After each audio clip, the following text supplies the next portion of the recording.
श्री कृष्ण गोविंद हरे मुरारे, हे नाथ नारायण वासुदेव। श्री कृष्ण गोविंद हरे मुरारे, हे नाथ नारायण वासुदेव। ओम नमो भगवते वासुदेवाय।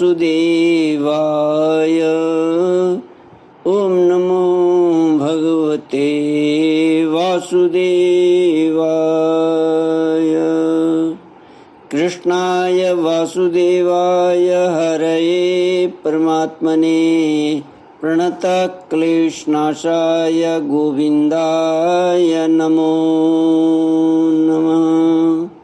सच्चिदानन्दरूपाय विश्वोत्पत्त्यादिहेतवे तापत्रयविनाशाय श्रीकृष्णाय वयं नमः।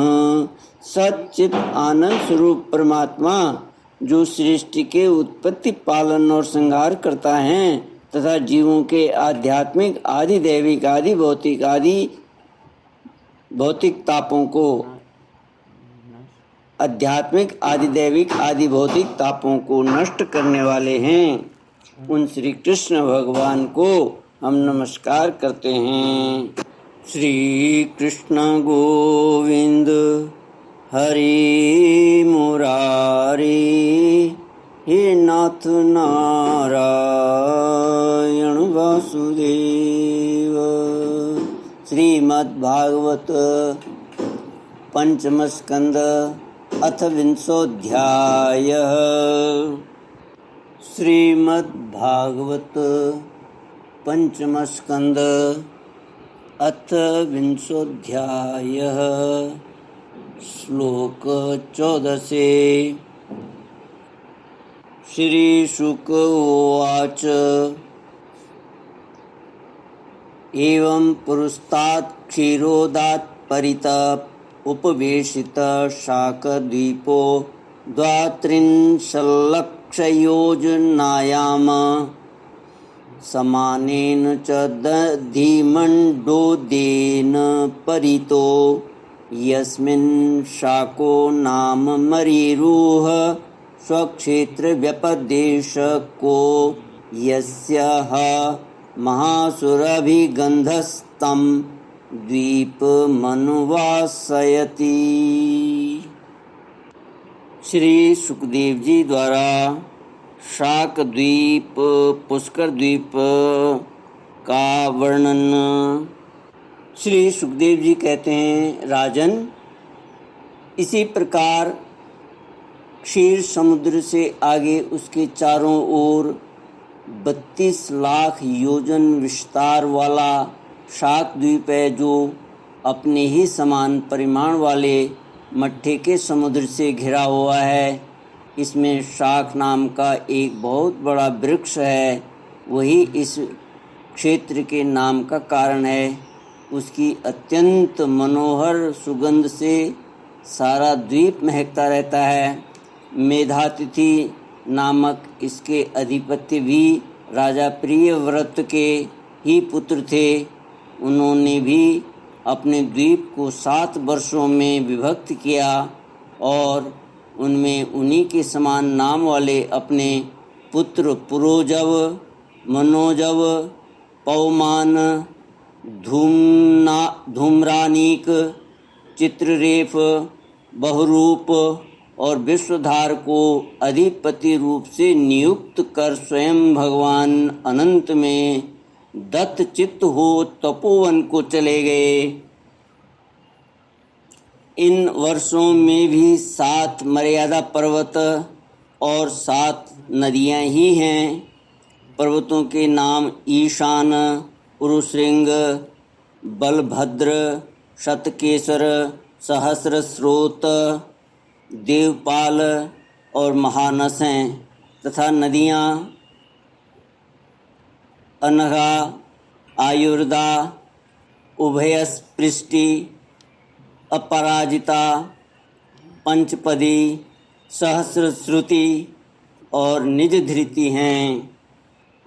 उस वर्ष के ऋतव्रत, सत्यव्रत, दानव्रत और अनुव्रत नामक पुरुष प्राणायाम द्वारा अपने रजोगुण तमोगुण को क्षीण कर महान समाधि के द्वारा वायु रूप श्री हरि की आराधना करते हैं और इस प्रकार उनकी स्तुति करते हैं, जो प्राणादि वृत्ति रूप अपनी ध्वजाओं के सहित प्राणियों के भीतर प्रवेश करके उनका पालन करते हैं तथा संपूर्ण दृश्य जगत जिनके अधीन है वे साक्षात अंतर्यामी वायु भगवान हमारी रक्षा करें। श्री कृष्ण गोविंद हरे मुरारी, हे नाथ नारायण वासुदेव। इसी तरह मट्ठे के समुद्र से आगे उसके चारों ओर उससे दुगने विस्तार वाला पुष्कर द्वीप है। वह चारों ओर से अपने ही समान विस्तार वाले मीठे जल के समुद्र से घिरा है। वहाँ अग्नि की शिखा के समान देदीप्यमान लाखों स्वर्णमय पंखुड़ियों वाला एक बहुत बड़ा पुष्कर कमल है, जो ब्रह्मा जी का आसन माना जाता है। उस द्वीप के बीचों बीच उसके पूर्वीय और पश्चिमीय विभागों की मर्यादा निश्चित करने वाला मानसोत्तर नाम का एक ही पर्वत है। यह 10,000 योजन ऊंचा है और उतना ही लंबा है। उसके ऊपर चारों दिशाओं में इंद्रादि लोकपालों की 4 पुरियां हैं। इन पर मेरु पर्वत के चारों ओर घूमने वाले सूर्य के रथ का संवत्सर रूप पहिया देवताओं के दिन और रात अर्थात उत्तरायण और दक्षिणायन के क्रम से सर्वदा घूमा करता है। उस द्वीप का अधिपति प्रियव्रत पुत्र वीतिहोत्र भी अपने पुत्र रमणक और धातकी को दोनों वर्षों का अधिपत्य बनाकर स्वयं अपने बड़े भाइयों के समान भगवत सेवा में ही तत्पर रहने लगा। वहाँ के निवासी ब्रह्मा रूप भगवान हरि की ब्रह्म सालोक्य आदि की प्राप्ति कराने वाले कर्मों से आराधना करते हुए इस प्रकार स्तुति करते हैं, जो साक्षात कर्म फल रूप हैं और एक परमेश्वर में ही जिनकी पूर्ण स्थिति है तथा जिनकी सब लोग पूजा करते हैं। ब्रह्म ज्ञान के साधन रूप उन अद्वितीय और शांत स्वरूप ब्रह्म मूर्ति भगवान को मेरा नमस्कार। श्री सुखदेव जी कहते हैं, राजन, इसके आगे लोकालोक नाम का पर्वत है। यह पृथ्वी के सब ओर सूर्य आदि के द्वारा प्रकाशित और अप्रकाशित प्रदेशों के बीच में उनका विभाग करने के लिए स्थित है। मेरु से लेकर मानसोत्तर वर्ष तक जितना अंतर है उतनी ही भूमि शुद्धोदक समुद्र के उस ओर है। उसके आगे सुवर्णमयी भूमि है जो दर्पण के समान स्वच्छ है। इसमें गिरी हुई कोई वस्तु फिर नहीं मिलती, इसलिए वहाँ देवताओं के अतिरिक्त और कोई प्राणी नहीं रहता। लोकालोक पर्वत सूर्य आदि के प्रकाशित और अप्रकाशित भूभागों के बीच में है। इससे इसका यह नाम पड़ा है। इससे परमात्मा ने त्रिलोकी के बाहर उसके चारों ओर सीमा के रूप में स्थापित किया है। यह इतना ऊंचा और लंबा है कि इसके एक ओर से तीनों लोकों की प्रकाशित करने वाली सूर्य से लेकर ध्रुव पर्यंत समस्त ज्योतिर्मंडल की किरणें दूसरी ओर नहीं जा सकती।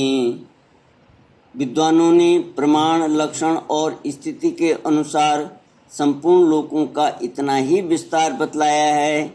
यह समस्त भूगोल 50 करोड़ योजन है।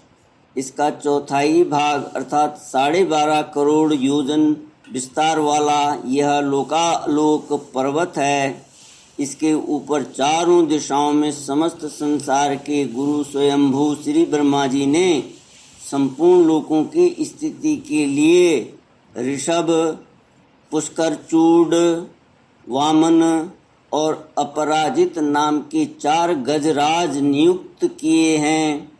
इन दिग्गजों की और अपने अंश स्वरूप इंद्रादि लोकपालों की विविध शक्तियों की वृद्धि तथा समस्त लोकों के कल्याण के लिए परम ऐश्वर्य के अधिपति सर्वांतर्यामी परम पुरुष श्री हरि अपने विश्वक्सेन आदि पार्षदों के सहित इस पर्वत पर सब ओर विराजते हैं।